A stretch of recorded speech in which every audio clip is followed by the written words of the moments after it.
100 శివరాత్రులు కలిస్తే ఎంత యోగమో ఈ ఒక్క రోజుకి అంతటి మహిమ కలిగినటువంటిది. దాదాపు 225 సంవత్సరాలలో కేవలం 9 సార్లు మాత్రమే వచ్చినటువంటి అలభ్య పుణ్యతిథి, మహిమాన్వితమైనటువంటిది. అదే మహాశైవాఖ్య యోగము.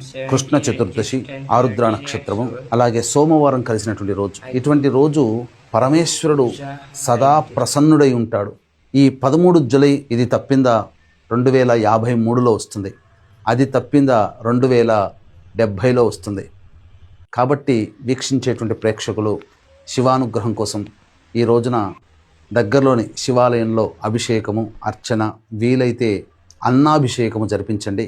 మీ సంకల్పం కార్తీక మాసం లోపల ఆ పరమేశ్వరుని యొక్క దివ్య అనుగ్రహంతో తీరుతుందని చెప్పవచ్చు. అలాగే మహిమాన్విత అరుణాచల క్షేత్రంలో కానీ, శ్రీకాళహస్తీశ్వర క్షేత్రంలో కానీ మన పీఠమాధ్వర్యంలో మీ జాతకరీత్యా కలుగు విద్య, వివాహ, ఉద్యోగ, దాంపత్య, అనారోగ్య సమస్యల నివారణకి, శత్రుబాధ, ఆర్థిక బాధలు, జనాకర్షణ, ధనాకర్షణ, విద్యాప్రాప్తికి, అలాగే సుదర్శన హోమం, సరస్వతి, దక్షిణామూర్తి హోమాలు, వివాహం కోసం స్వయంవరకళా హోమము, లక్ష్మీ హోమము, రుద్ర హోమము, తిల హోమము అనేటువంటిది జరిపించి కరుంగలి మాల ఇవ్వడం జరుగుతుంది.